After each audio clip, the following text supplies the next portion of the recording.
Welcome, Mountain Mamas. Oh, I'm sorry. Flat I Canyon. forgot, but my phone's dead. I have to have it plugged in. Make sure you mute yourself if you can. Oh, then I'll put my earphones in. Everyone ready? Good, cool. All right, so we're going to be doing our Slot Canyon training today. I'm going to be covering the first half, and then Charlene's going to take over for me. Basically wanted to give you guys a primer on kind of what things to expect in slot canyons. Now, the slot canyon is essentially like if you've been a hiker and now you want to progress, a slot canyon is just a narrow canyon that's usually been carved out by water into some sort of bluff or something. And so that you will hike up this river gorge. And then a lot of times you'll get to the top. When you're doing slot canyons, we usually do those bottom up generally. I don't know, the ones we do for Mt Mamas. Then we come to the top and there's usually a desert crossing till you find the next gully, and then we hike it down, and we do that as kind of a loop. This is different than canyoneering where there's lots of rappels. And when there's lots of rappels, then you're going top down, obviously. So you just kind of have to know your canyon and which direction you're going to be going, up or down. First thing I wanted to talk about with slot canyons, and people have talked about this a lot, is the weather. So if you are going to be hiking a slot canyon, you really don't want rain pouring down this narrow gully, obviously. You can get these things called flash floods. And if that thing fills up with water, then you drown and you have nowhere to go because the water is going to be moving faster than you are. So years of flash flooding will give these slot canyons their beautiful look, and you'll get these cool rock jams that you'll be able to climb over or under. You can use for hand lines and things like that, but you don't want to be in a canyon when this is happening. So a lot of times these monsoons will happen between June and to August, kind of in our kind of area. So you've got the splash flood, the spring runoff, and then it kind of continues throughout the summer. So those are your danger months. So you want to be watching the weather, especially careful during those months. Usually in the fall and the winter, you should be clear, but still keep a close eye on the weather. You could still have freaky storms like that. The next thing you want to do is check the canyon and make sure that you're going down a canyon that has bailout points. So this means that the canyon gets wide enough that you can hike either really high out of the canyon or up and out of the canyon. So those are things like when I'm going down a slot canyon, I'm always just looking for places that I could have a possible exit strategy if something happened. And then of course you want to check the forecast before you go. We've had incidences where we've had a little bit of rain and went for something and like managed to dodge the bullet. But honestly, on the safe side, I would say if you've got a chance of rain, be really, really, really careful on your decisions. A lot of times we'll call the guiding companies that are running canyons and stuff in that area. But the best thing you can do is look at a map and see where the water is, your storms are going to be going, and see if your canyon is going to be a spill out for those storms. Because a lot of times if you're just hiking in the canyon and it looks sunny above you, but it's raining this huge rainstorm 50 miles away, that water hits the desert. And if the desert is kind of a dry, hard pack, it'll just rush across the desert and pours into all these little canyons. And then you could be really in a lot of trouble. So yeah, you want to kind of know your drainage area above you. And obviously if things start rain, if it starts raining when you're in a canyon, then you try to get out as fast as you can. Try and get up and out of the canyon and onto a high plateau. Or if you're near the bottom of the canyon, just boogie out as fast as you can because you just do not want to get stuck in there. What it looks like is you'll look down on this, if you are in a dry canyon, meaning there's no water, you'll start to see a trickle. And if you're in your wet canyon, you'll start to see flow. So if your water was just kind of clear and just chilling, all of a sudden it's going to start flowing, and then it will start getting a chocolate brown color, and then you'll start to see debris, and then you'll hear a rush, and then you'll be dead by then. So yeah, when you see these little signs, like you just know that things are going to happen and they happen fast. So weather is probably our biggest danger zone in the slot canyon. So we want to really be careful about that. The things that I wanted to talk about, a starter kit. I'll attach this really awesome article by Backpacker Magazine on just like basics of getting into slot canyons, but they recommend a handful of things to have if you want to get started in slot canyons. So you want to have sturdy shoes. I honestly recommend like no open-toed shoes, none of these like Tevas or Chacos and stuff for slot canyons, because you're going to do a lot of scrambling and things. You want closed-toed shoes that have really good grip. So whether that's an approach shoe or a running shoe or a really good boot It doesn't matter, any of those, just you want to make sure it's got tight lacing. It can get tight on your foot and it's got a closed toe. So those are great. If it's got a waterproof mesh in it that drains quick, that's fantastic in case if you're doing any canyons that are wet. So that's number one. Then number two, you want to do dry bag, get a dry bag, which is just kind of like a bag that just has one hole, and it's made of waterproof material, and you can fold it up and clip it. Those are great for protecting any electronic gear. And sometimes I always like to have, if I'm in a wet canyon, I want to make sure I have a change of dry clothes in there. Basically, your phone, all those kind of keys. Well, usually we don't ever bring keys actually on these trips, but we leave them with the car. Number three is cordage. Cordage is like rope, but it's skinnier. It's a 7 mil, like a thinner kind of a rope. And I like to do 20 to 30 feet, just tied up and thrown in my pack. Because you never know if something, you may have done this canyon the year before, but now you're in a canyon and there's this huge log jam and we have to scramble over it. So you might have to tie off and like kind of lower yourself down on a hand line or lower gear. Sometimes you have to lower your backpack and things like that. So it's good to have cordage. Good to have a helmet. I know we've done Ding Dang Canyon in the San Rafael Swell area. We didn't have helmets, but we didn't have a threat of rock debris. So helmets are if you're feeling like there's going to be rocks or anything, you're in an area where stuff can be falling on you from above. And then if you're going to be doing a lot of chimneying, Charlene's going to talk about that, but a lot of tight scrambling and you're new at it, you might consider having knee pads. It'll protect your knees. On that zone, I like to have pants because it'll protect my knees for the same reason. And then sunscreen is kind of your last one. Or a hat. I would have a hat if I'm not have a helmet on, just to protect myself. A lot of times these canyons are going to be colder than the outside temperatures. So if you're hiking in the desert to get to your canyon, know that in the canyon, you're going to be a lot colder. So just be prepared for that. Have a jacket, rain jacket, and all that other stuff too.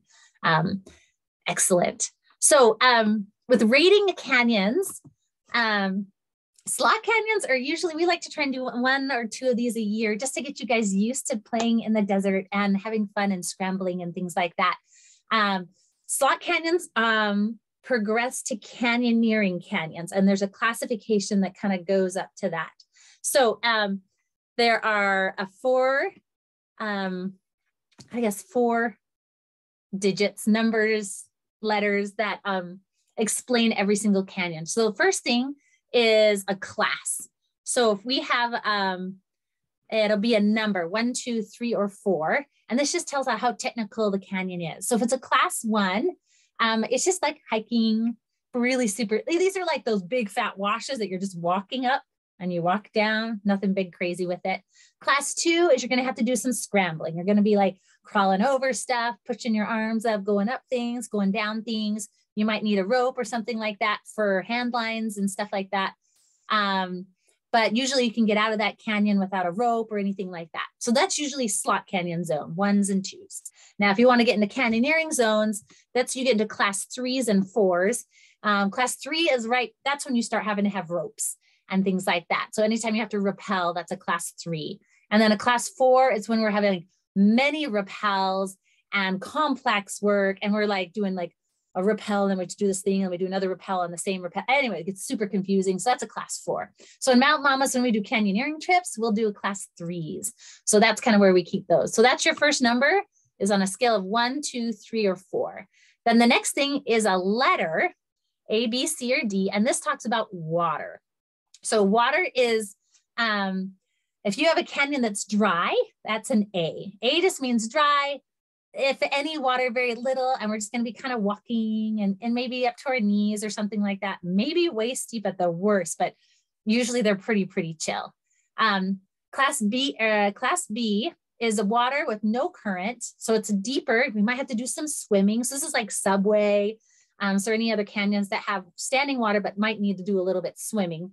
But yeah, it's pretty much standing water. Now, class C would be when you've got a current, you've got waterfalls and you've got water that's moving and things like that. That'd be like Pine Creek, I believe. I haven't done that canyon, but anyway, that's your classes A, B, or C. So usually with Mountain Mamas, on a slot canyon, we'll be doing an A, and for canyoneering, we'll do either an A or a B. Now our third grade is Roman numerals. that's not confusing already. And it's numbered 1 to 4. Or actually you can go up to 6, I guess. Pretty crazy. So 1, these are just length of time. So Roman numeral 1 is just a couple of hours. Number 2 is about a half a day. Number 3 requires a whole day. And number 4, it's going to be a long day. Number 5 would be multiple days. And then number 6 would be like 2 or 3 days. So with Mt Mamas for slot canyons, we're going to be we're usually be in a 1 or a 2, or like a Roman numeral 1 or 2. And same with canyoneering, we'll try and stick to 2s and sometimes 3s. But we want to stay at about a half a day. We're going to move more towards half day trips because possibly we can do 2 in a day, take 2 groups. But yeah, we try and keep our trips pretty simple and chill. But those are things if you're looking at canyoneering ratings, and we'll have this, we'll send a link for all this stuff for you guys. But just kind of keep on your radar. And then there's a 4th one. This is serious risk. So if you ever see a canyoneering rating that has, or a slot canyon with an R next to it, we just try and get ones that don't have it. R means risky. That just means they're, it may be a complicated way to get in. You need technical skills. I'm just not good for beginners at all. And then extreme is like, you've got crazy stuff happening in this canyon. Like if you make a bad choice in that canyon, you could die. Like the descents are super committed. Like once you're in, you're done with this canyon, you're in there.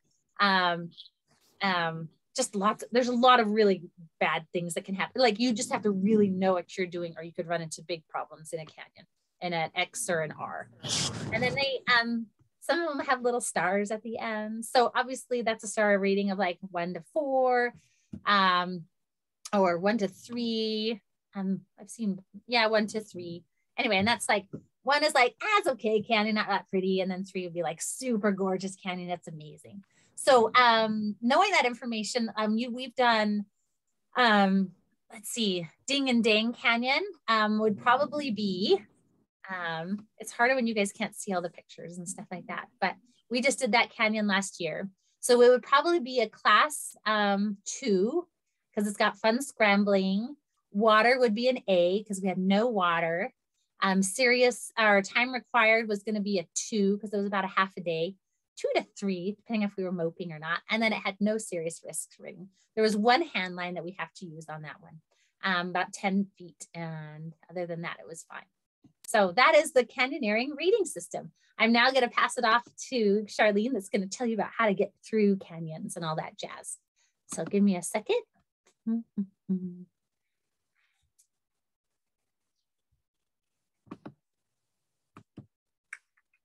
All right, Sharlene, do you want to start talking? Sure. Let me find you here. Hold on a second. Maybe up. You let me know.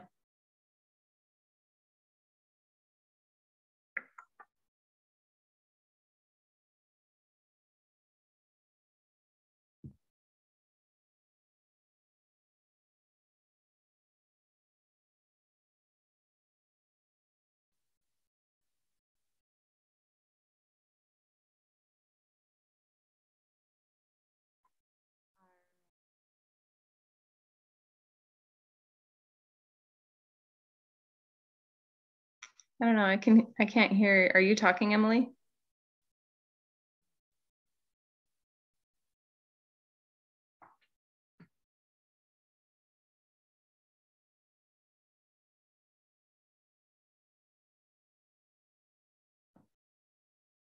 Okay, you're good to go. Oh, okay, cool. So, I was just looking up the Ding and Dang slot canyon rating, and I shouldn't have done that because I just lost all my notes. So 1 second. I'm just trying to remember which one we were gonna talk about first. Okay, so body positions. There's 3 main things that you can do. Like these canyons, they get narrow. I guess the first thing I would want to address is like why we would use different climbing techniques or down climbing techniques with canyons. Emily, do you like people to comment on this, or do you want me to just talk? You just go straight and then you can ask Okay. questions at the end. Yep. Okay, cool. All right. Well, some reasons that you'd want to do it are a lot of times the canyons can get really narrow. You have to climb above it or down climb below it. Canyons will have these little drops that you have to down climb, or these big potholes that you try to stem above it. But so there's lots of different reasons that you'd want to use these climbing techniques and have these in your toolkit. But they're all just to keep you safe and show off a little bit. It's fun to show off. So there's stemming, and then there's bridging, and then there's chimneying. And I have all these cool pictures, but I also was like, oh, I could just show you guys real fast. So I don't know, Emily, okay. All right, I just was gonna, we'll see if this works, okay? And please just disregard my dirty house. Okay, so when you're, oh good, you can't see all the laundry. When you're bridging, you want to think of this chair as one of the canyon walls, and maybe this bed as one of the canyon walls. And basically, sometimes you have to, each of these techniques, you're pushing against both walls in some way.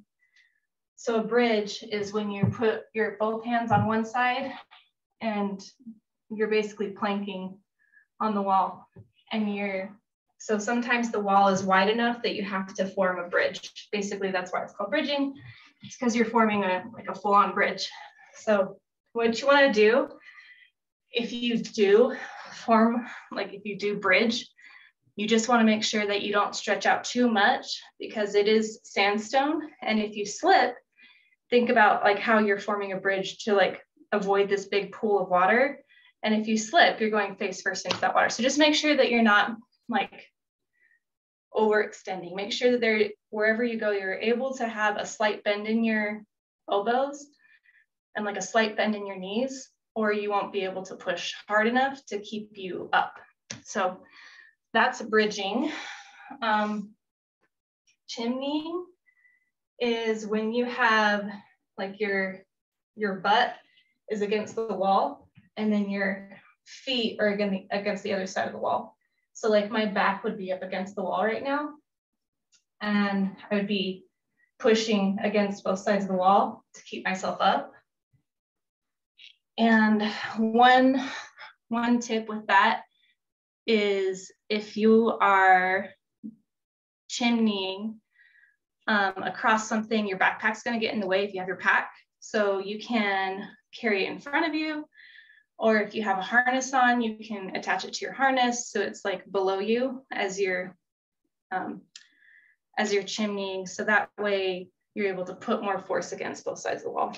Okay, and then stemming is simply just putting like your leg on one side and your hand on one side, and then your other leg on one side, and your other hand on one side, and you're just using like your muscles to push against both sides of the wall. Same thing. And then when you do that, just make sure you have really good grippy shoes. It's not going to work if you didn't bring the right shoes. And it's really important to just put more of the weight. It puts more of the weight in your legs. And that's another reason why it's such a good technique, because then you're not using your arms as much and stuff. So did I miss anything on that, Emily? Okay. So then the next thing, I was gonna bring, sometimes like in places like Ding and Dang, there's not necessarily places to like rappel, but there's still like drops that you're going to encounter. And some of these drops, they'll have like, sorry, I'm catching my breath.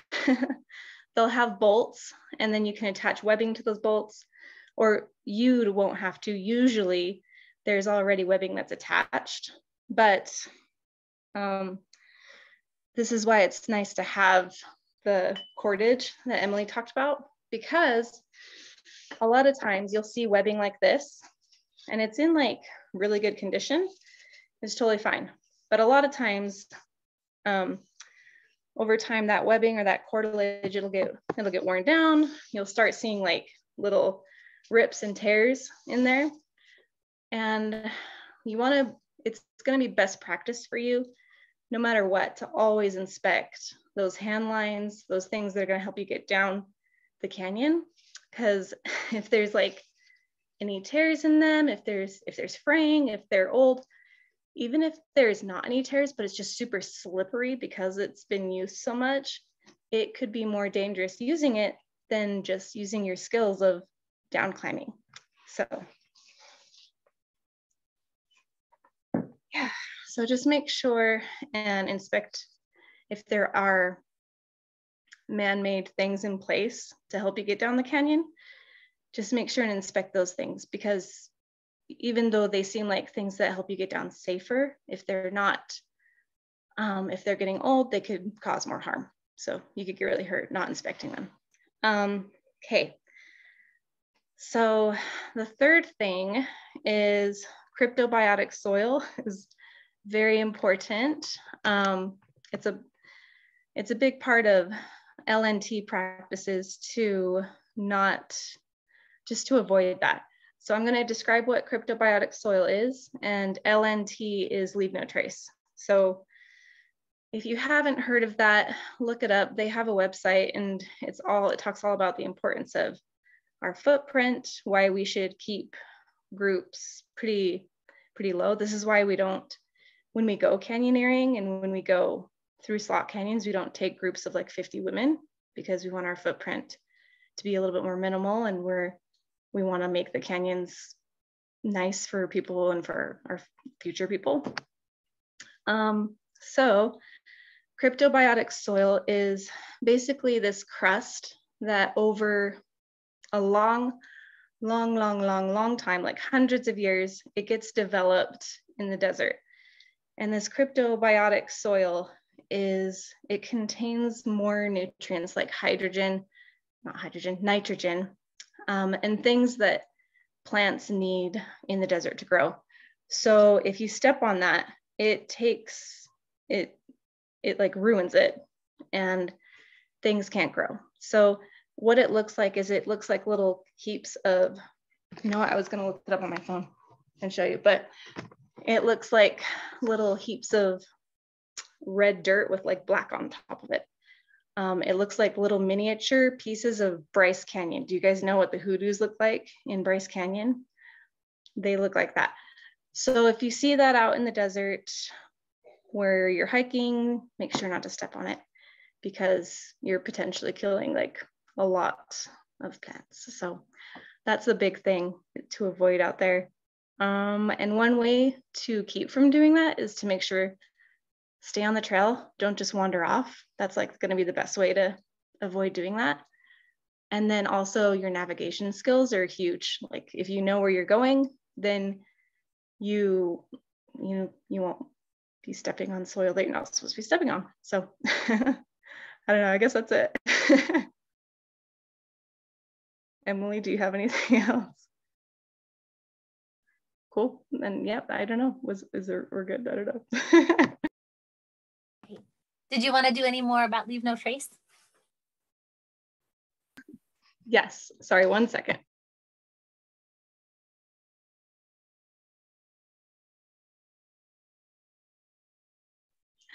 Okay, so yeah, leave no trace. So part of leave no trace is basically whatever you're taking in, you're also taking out.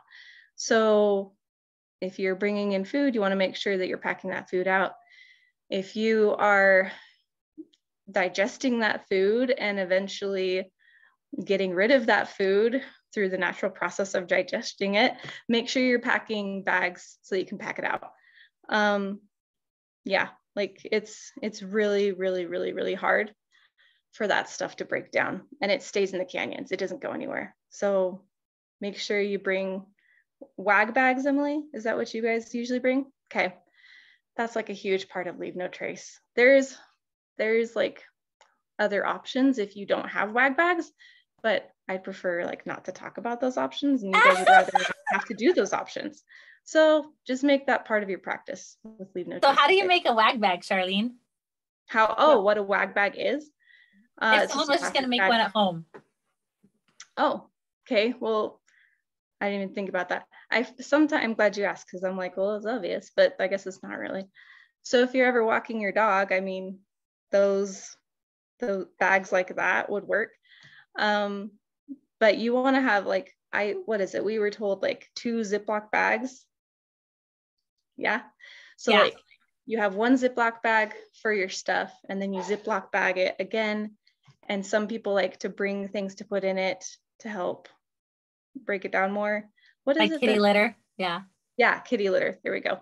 I had to say like a 1/4 cup. Yeah. As someone who, when did we do Buckskin Gulch a couple years ago? I totally pooped like in like the first hour. We were in there for like 5. Yeah. So, and I just had 1 Ziploc bag, and it was miserable because your pack stinks. So just gonna say, you want to be able to double bag it. But so it's something to think about. Yeah. So just have 2 and bags. whatever way you choose. Yeah, like I feel like whatever way you choose, I think the most important part to remember is to have 2 bags. Because you're gonna be also, by the way, like if you have like an incident halfway through the canyon and you're dropping your backpack to your friends, you want to things will explode. So just just make sure you're able to double bag it. And then I don't know, everything else seems to like common sense. Don't leave your garbage there. And these are really special places, these slot canyons, and they can get a lot of traffic, and they just can't handle a lot of the damage that other areas can. Yeah, the sandstone is just like, when you're going through canyons, you'll see, like, especially if you do more canyoneering, like you'll see the rope grooves, like things rip through sandstone so easily and so fast. And I don't feel like I should have to say this, but please don't carve into the sandstone. There you go. There's the other leave no trace. If you don't already know, please tell all your friends not to do it. So yeah, that's it. Any questions, ladies? We can do questions and answers and all that. Mm-hmm. They know everything now. Excellent. Well, thank you guys so much. We're so grateful for your time, and we're really excited to do some slot canyons this year. You can apply all these same skills with canyoneering as well. So thank you, Charlene, and have a wonderful evening.